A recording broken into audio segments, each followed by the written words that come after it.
For today, it will be good to consider what is the value of philosophy and why it ought to be studied. It is necessary to consider this question in view of the fact that many men, under the influence of science or of practical affairs, are inclined to doubt whether philosophy is anything better. This view of philosophy appears to result partly from a wrong conception of the kind of goods which philosophy strives to achieve. If the study of philosophy has any value at all for others than students of philosophy, it must be only indirectly through the effects upon the lives of those who study it. It is in these effects, therefore, if anywhere, that the value of philosophy must be primarily sought.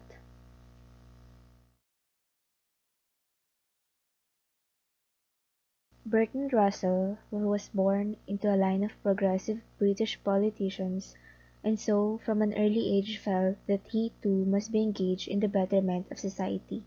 Thus, far from being an ivory tower intellectual, Russell followed much in the steps of John Stuart Mill, who was his godfather in working for social reform. Russell's most important philosophical work was in the philosophy of logic and mathematics. The following selection is the final chapter of Russell's slender introduction to the Problems of Philosophy, chapter 15, named The Value of Philosophy. Consistent with the aim of philosophy, Russell believes that definite answers to some fundamental inquiries are not necessary, but rather the questions asked in the process of introspection. According to him, philosophical questions expand the mind and hence knowledge. He considers it as dogmatic to say yes or no as answers given to some fundamental questions. To him, this undermines the capability of mind. In his evaluation on the value of philosophy, he does not give definite values. Instead, he proactively involves the reader in the process of searching it through a set of queries. People inclined to the ideas of practical men may perhaps see philosophy as valueless. For them, it is a set of useless, trifling, hair-splitting distinctions and controversies on matters concerning which knowledge is possible. Hence, Russell asserted that we must free our minds from all sorts of prejudices and misconceptions of what are wrongly called practical men before exploring the values of philosophy, since unveiling the truth encompasses any previously held knowledge and biasness to doubt, so that through reason all doubt is eliminated and remain with only that is beyond any reasonable doubt. But who is a practical man? A practical man is one who recognizes only material needs, who realizes that men must have food for the body, but is unconscious of the necessity of providing food for the mind. He is less aware of the goods of the mind. For example, philosophy can give a different kind of value to life, not something superadded to material value, but a value inherently different. The philosophical mind has an awareness that goes beyond on the daily round to an understanding of life and the world. Generally, the practical person does not recognize basic truths about everyday life, such as his friendships are friendships of utility, not as Aristotle describes as friendships of the good. The practical person is interested in people for what they can do for him, as he is more interested in the answer rather than how one obtains an answer. The practical person often does not notice the world and the people in it because of his own worries that tend to feed upon themselves. Philosophy, like all other studies, aims primarily at knowledge. The knowledge it aims for is the kind of knowledge which gives unity to the body of the sciences, and the kind which results from critical examinations of the grounds of our convictions, prejudices, and beliefs. But it cannot be maintained that philosophy had any great measure of success in its attempts to provide definite answers to its questions. If you ask a biologist, an astronomer, or any other man of learning what definite body of truths has been discovered by science, his answer will last as long as you are willing to listen. But if you pose the same question to a philosopher, he will confess that his study has not achieved positive results that have been achieved by other sciences. Here are some of the notable figures in each discipline. In mathematics, Pythagoras and Eudoxus. In biology, Aristotle and Hippocrates. Astronomy, Kepler and Copernicus. And physics, Galileo and Newton. As soon as definite knowledge concerning any subject becomes possible, this subject draws its own skilled practitioners, leaves philosophy and becomes a science. Questions with definite answers come from assumption and are placed in the sciences. Philosophy, like science, aims at knowledge, but that knowledge can only come to fruition in another age in a science born from philosophical inquiry. The whole study of heavens, which now belongs to astronomy, was once included in philosophy. Newton's great work was called the Mathematical Principles of Natural Philosophy. Similarly, the study of the human mind, which was part of philosophy, has now been separated from philosophy and has become the science of psychology. Thus, to a great extent, the uncertainty of philosophy is more apparent than real. Those questions which are already capable of definite answers are placed in the sciences, while those only to which, at present, no definite answer can be given, remain to form from residue which is called philosophy. What does Russell think is the central value of philosophical inquiry? Russell gives examples of philosophical questions, such as: has the universe any unity of plan or purpose, or is it a fortuitous concourse of atoms? Is consciousness a permanent part of the universe, giving hope of indefinite growth in wisdom, or is it a transitory accident on a small planet on which life must ultimately become impossible? Are good and evil of importance to the universe, or only to man? Such questions are asked by philosophers and variously answered by various philosophers. Notice that these questions exemplify the main divisions of philosophy studied previously. Russell questions: has the universe any unity of plan or purpose? Is consciousness a permanent part of the universe? Is a metaphysical or ontological question. Russell's question: is there hope of indefinite growth in wisdom? Belongs to epistemology. And finally, the question: are good and evil subjective? Represents the divisions of axiology, which includes the subdivisions of ethics and aesthetics. Upon analyzing Russell's questions, it constitutes the main fields of philosophical inquiry, which are ontology or metaphysics, the study of what is real; epistemology, the study of knowledge; axiology, the study of values; ethics, the study of the good and what constitutes a good life; and aesthetics, the study of the beautiful. As far as the main value of philosophy, Russell says that philosophy seeks knowledge like science, but is different from science. Recognizing that there is no absolute certainty, philosophy shows unsuspected possibilities about matters of fact. Hence, philosophy increases the possibility of knowledge through the reduction of dogmatism. Russell says the chief value is the greatness of objects which it contemplates. Thus, it is reasonable to infer that the object of epistemology is truth, that of ontology is reality, ethics is the good, and aesthetics is beauty.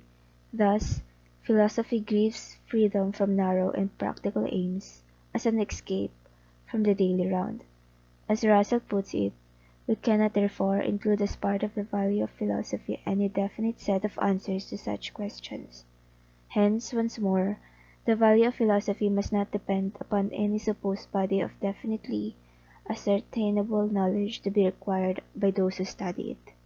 The value of philosophy is to be sought largely in its very uncertainty. The man who has no tincture of philosophy goes through life in prison in the prejudices derived from common sense. And to such a man, the world tends to become definite, finite, obvious; common objects rouse no questions, and unfamiliar possibilities are contemptuously rejected.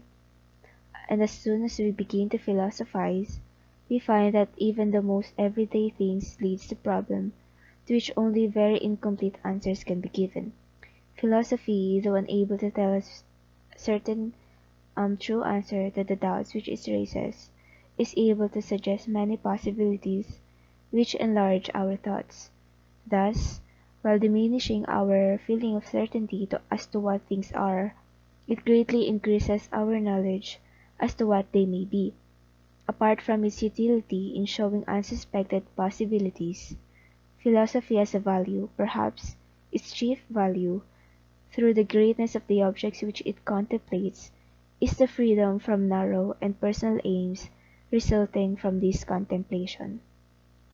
Instinctive man. The life of the instinctive man is shut up within the circle of his private interests, such as family and friends may be included, but the outer world is not regarded except as it may help or hinder what comes within the circle of instinctive wishes. In such a life, there is something feverish and confined, in comparison which the philosophic life is calm and free. The instinctive person lives in a prison of his own making, much like an animal aware only of what it senses and feels. This instinctive person tends not to look beyond what is before him at the moment, and being aware and unaware of the larger world can put our private world in ruins when we do not think about the meaning of change and cause.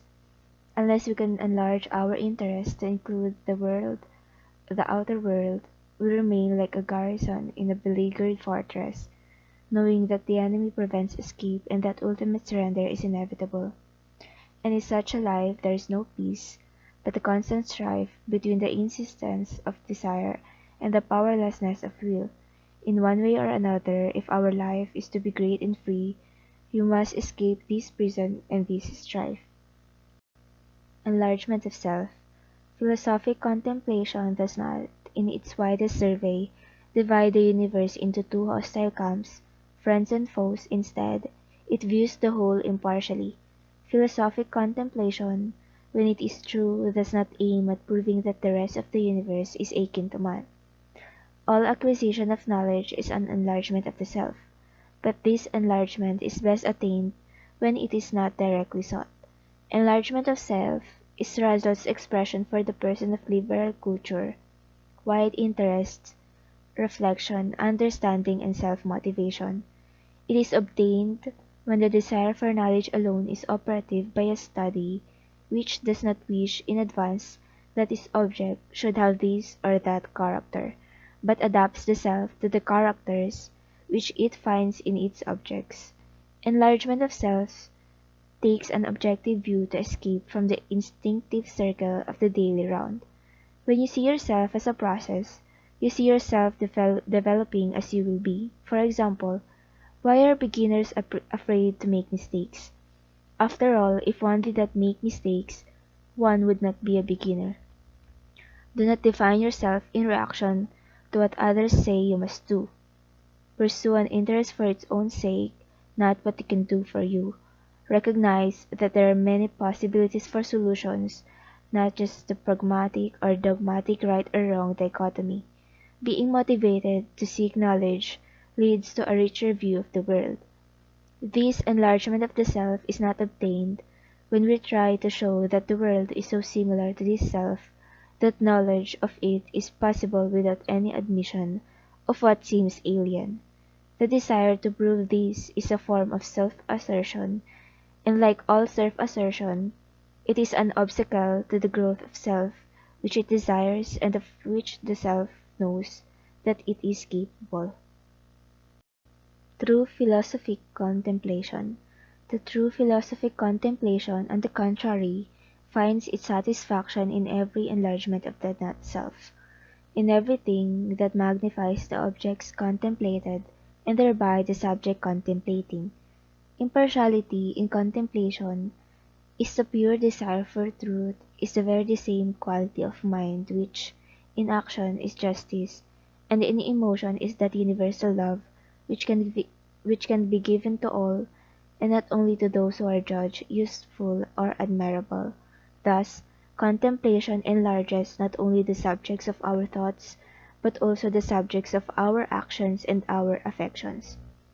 Our external physical states such as money, job, car, make little difference if one is reaching one's life goals.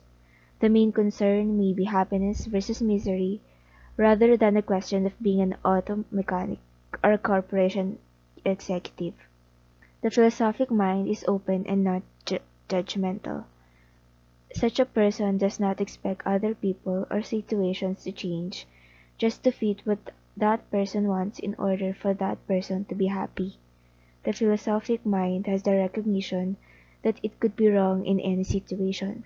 Hence, the mind which has become accustomed to the freedom and impartiality of philosophic contemplation will preserve something of the same freedom and impartiality in the world of action and emotion. To sum up our discussion of the value of philosophy, philosophy is to be studied not for the sake of any definite answers to its questions, but for the sake of the questions themselves, because these questions enlarge our conception of what is possible and enrich our intellectual imagination. Next, a practical person is the one who recognizes the need for the food of the body, but not food for the mind. The goods of the mind are as important as the goods for the body, as Russell's point here is that we need to get away from the idea that the only needs we have are biological. Aside from this, philosophy aims at knowledge. However, it is a type of knowledge that we are not typically accustomed to.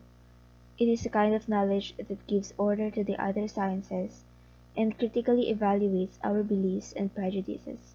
Furthermore, once an answer becomes absolute, it ceases to be philosophical because it is a separate science.